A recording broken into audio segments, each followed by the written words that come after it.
Hi folks, welcome to my homestead in Canada. No, really, welcome to my Canada.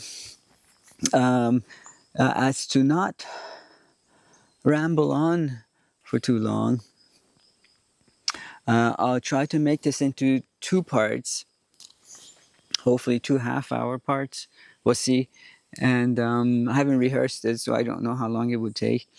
And I will attempt to tell you some facts that I know, in addition to my experiences here uh, as I've lived it for the past over 40 years.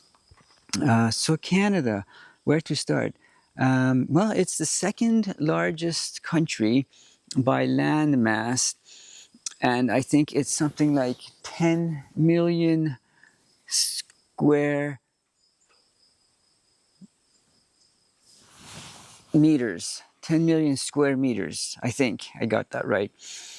Um, it has the longest continuous borders, and it has the longest, I think, if I'm not mistaken, unprotected border to the south to the US. And it also has the most number of freshwater lakes, which is why our water is so cheap here. We don't appreciate it. I wish we did. We have, I am told, and I don't know if I believe that. I have a hard time believing that we have the ninth largest GDP, gross domestic product. If I'm not mistaken, does that translate to the ninth richest country? It's hard for me to believe, considering there's only 40 million people in it. Speaking of people, I think, the very earliest, I think, evidence that they found is from 14,000 years ago, when people started to migrate here, at least in some numbers, from Siberia. Well, after that,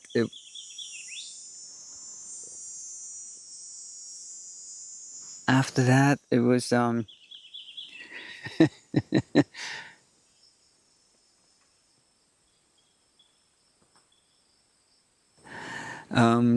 I would say the next, we're talking other than the indigenous, and which I think, from my understanding is, and I may be wrong. In fact, I'm often not am wrong. We have the Haida in the West Coast. You might have seen their totem poles made out of cedar, beautiful carvings, beautiful paintings, beautiful soapstones, beautiful outfits, beautiful everything. Then you have what you probably used to remember as Eskimos. They're not called that. They're called Inus, short for Inuit. They have one of the largest territories up north. Maybe I should do that too. No, wait. Focus. And then there are folks around. I mean, there are indigenous folks everywhere. But there's Eskasanis. There's like Upper Cayuga. There are many, but I know I'm going to forget, so let me just say this. Now, when I first arrived here, there were 10 provinces and 3 territories, but I think that number's changed. Should have done some research before coming out, because I think the 10 provinces has not changed. Those are the big land masses, and but the territory, okay, I'll tell you what the 10 provinces are. From the West Coast, it stretches from the Pacific Ocean to Atlantic Ocean. So let's go from the Pacific, just doing the southern part of it, not the northern part, and I'll tell you that part in a second. So we have British Columbia, who you've heard of, Vancouver, probably the most expensive province to live in. We attempted to live there twice, couldn't do it. Then the next one after them is Alberta, which is the Rockies. Just like they have the same basic terrain as I think Yosemite, Colorado, New Mexico. High, high, high, high, high mountains and Rocky Mountains. That's where the Alberta oil sands are too, which I wish we wouldn't do because it's creates a lot of pollution and everything. That's what makes Canada one of the largest um, um, polluters in terms of how much it takes to do that. But not just that, is manufacturing too. But anyway, let me see. After them, there is province of Saskatchewan, which is just like the states below it, like North Dakota and Utah, and I'm guessing fairly like prairies, like plains, flatland. And the one next to it, Manitoba, province of Manitoba, pretty much the same. Between the two of them, Canada produces the largest is the largest producer of peas, canola, corn, and in terms of corn, for instance, the land mass is so big, and the farms, probably farm corporations, so big that they can produce their own weather pattern or climate, not so much climate, but conditions. There's something called corn sweat. So when it's at around this time of year, actually, it's in August, I think, time when that happens, there's so much humidity coming off of the ripe corns ready to be picked up that they can create their own moisture weather pattern, and then the air that from the predominant wind from the west can carry it over. There's so I mentioned, okay, the next province is Ontario. This is pretty much like the engine of Canada in terms of manufacturing. It probably is the most polluted province, even though Alberta produces so much of the carbon dioxide because of the oil sands and the refinery or whatever. Ontario is the most populated. They have manufacturing, they have steel factories, not just in Ontario, but southern Ontario, which borders with northern states. I'm guessing 150 years ago, there were all these smelters and the heavy industry that was there, and they're more or less still there. So air pollution is horrible there, and it's been horrible there for, I don't mean to offend, I lived there for more than 2 decades. And the particulates weren't always filtered. You can argue if they're filtered today, and then they would land down on the ground. So the soil, everything, in my opinion, is very contaminated. And I don't mean to offend again. I did live there for over 2 decades. And that's one of the biggest provinces too. Then after them is the province of Quebec, which is predominantly French speaking, and is populated, but they don't have so much in way of industry, so they're not as popular as polluted. Now, that's where the provinces end, and the territories now. Now, the Atlantic territories, I'm going to divide it like that, as opposed to saying one blanket, one whole territory listing. Atlantic territories are us, New Brunswick, Nova Scotia, Prince Edward Island, or PEI if you've heard of it, and Newfoundland and Labrador. When I say Newfoundland and Labrador, I don't mean Newfoundland and then there's Labrador. Newfoundland and Labrador come together to form one, and they're pretty big. If you've ever heard of Titanic, sank pretty much right off the coast of that. Icebergs float by them. People go to see them. They're pretty much very beautiful, but pretty much now. Most of the year is either foggy or the harshest winter conditions that you hear from Canada in the news is from there. So when they say, oh, it was like 50 centimeters of snow, people have to climb out of their third floor window to get down, pretty much there. They have their own accent that is unique to them, somewhat of a Scottish, Irish kind of accent that a lot of people, anyway, let's talk about that part. So the most. So what was I going to say about in terms of? I mentioned we're just over 40 million people, probably just as many people as in the entire state of California, in one big gigantic landmass. Our biggest trade partner, I would say, is the U.S., and I think almost 80% of what we sell goes to them, which is why I don't understand why people are so up in arms about Canadians. Canadians are all up in arms about us being possibly one day, not going to happen, but I'm just saying 51st state. We're already, if you're dependent on someone else for 80% of what you sell, you pretty much are those people. It's the way I see it. We share a lot of languages and culture, the way we do things. You know, I know there are differences, but if you were to ask someone from anywhere in Europe, Middle East, China, whatever, to differentiate between our our our English, our movies, our cars, our cultures, music, they would say Canada. They couldn't tell. They wouldn't be able to tell the difference between a Canadian and an American. I'm a visible minority, so don't not talking about what we look like. Canada is a more or less a melting pot of. Well, you want to talk about that? Okay, let's talk about that. So what do Canadians look like?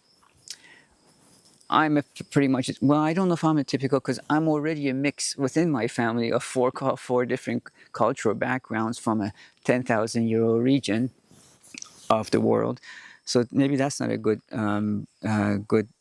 description. But so in the late 1500s, early 1600s, the French came, Napoleon, all that, and how they also came and owned not much, but yeah, maybe much of the United States, and that's where Louisiana Purchase came along a couple hundred years after that.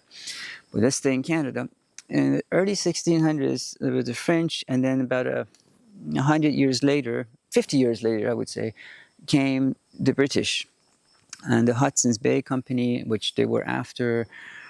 They had enormous straight logs, trees that they wanted for their ships' masts.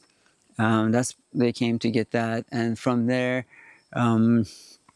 there were the beaver pelts, like their fur for their hats, and if you there's a British soldier using the black furry hats. They're made out of black bears. That was all pretty much supplied by Canada. What is that? They're not beefeaters. Beefeaters wear red outfits. But anyway, they're horseback, or they're not just necessarily horseback. They also have, yeah.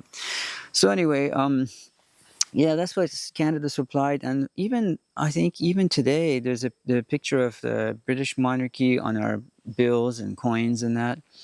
So that was 50 years later. So I guess in the 1750s, when the English came.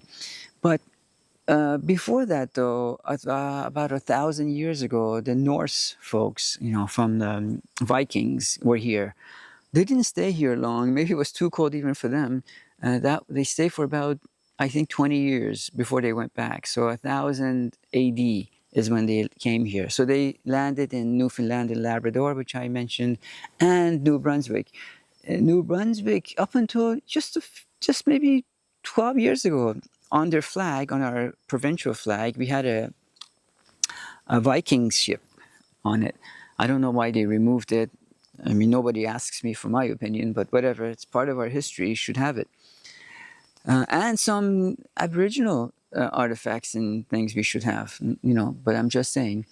I forgot to mention the territories. So I mentioned the Atlantic territories. Now let's go to northern Canada, where you have, from the west again, let's start from the Pacific, we'll work our way over.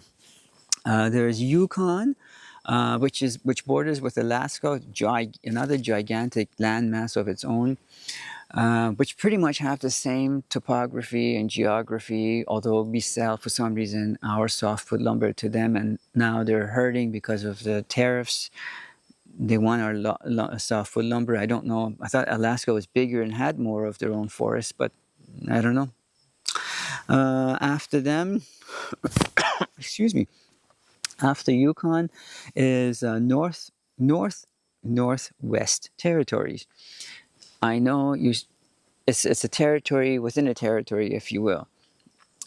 Then you have, okay, so this is where it's just in 1999 or 2000, they got to have their own territory, and this is what I was talking about, formerly known as Eskimos, now, um, um, well, the territory is called Nunavut, and Inuit are the people of that place. So again, formerly known Eskimos. And if you've ever seen something called Inukshuk, is where they place rocks on top of each other to form like a man made out of rocks. And it's on, I think, one year of our Olympics. It was on our when Canada was hosting a Winter Olympics. It was on the flag or the merchandise, if you remember it. It's very cute and whimsical. I love it. I try to make things like that. But this is made out of rocks. It's not one piece. It's kind of, the rocks are balanced on top of each other without a mortar or anything. One quick thing before I forget. Northwest Territories, I mentioned, is it's a territory within a territory. This is the only, I love these little tidbits. They're the only of 10 provinces or however number of territories that have a license plate that's white. It's in a shape, it's cut out in the shape of a polar bear. It's really whimsical. I've never seen any, even in the States, in the United States, I don't think they have anything like that, anything that's cut out in the shape of anything. It's just basically a rectangle. Or in Europe, basically like an oval or a rectangle, I can't remember. Anyway, okay, so so that forms the territories that I just mentioned, the northern part of Canada. Now, if you've ever heard of the Arctic Circle, that the farthest east is part of that gigantic North Pole or Arctic Circle. So we share that with Russia. I don't know if it's Siberia or a part of it or not. That circle includes us, Russia, Iqaluit, territory, Russia, and Greenland. We also border with Russia and Greenland, and by association, since does Norway own Greenland? I think Norway somehow, somewhat owns parts of Greenland. So I guess you can say we're neighbors with Norway too, even though they're on the other side of the ocean. We do have, on our quarters, we have them. We do have what we call here caribou, which are really, really darling, really docile, sort of a deer, which, by the way, in Norway they call reindeer, like the Santa has. They look identical, but here we call them caribou. They run in large herds. Over there they call it reindeer. Their large herds are now being displaced or disrupted by the Alberta oil sands, but let's not get political here. And they're on our quarter 25 cents coin, if you don't know what they look like. Some people have their farm them because their antlers and their velvety antlers, when they shed it has medicinal use. Their leather, their fur, their skin, their meat, but they're really, really friendly. It's amazing how friendly they are. You might even say friendlier than cows. What else was I going to mention about caribous? Can't remember, but anyway. So I mentioned the Arctic Circle. Yeah, Canada, largest number of freshwater lakes, which, I mean, we're not being mindful about, but there it is. This is basically the very basics of Canada. in my next video, if I remember to even make the video, I'll try to let you know about my experiences. Who actually, I mentioned who lives here, but maybe I'll mention that in like what cultural groups, what languages, what religions. If I forget, remind me. Why don't you? And if you want to move here, what are the most populated cities? If you want to live in the city, where you should go? Um, um, what are the topographies, different topographies, different regions? Because remember, it's an enormous country. It's not all the same. We have everything from floodplains to high elevations of the Rockies, so, and everything else in between. Okay, I'll end this video for now, and I hope to remember to come and do the second part for you. But if I forget, let me know. And if you have any questions about Canada, if you're considering moving here, or if you're a school teacher and want to connect with me, I can try to do a. I don't know if I can do a live presentation or a connection with you, because we're in the forest and we don't have good coverage, cell signals.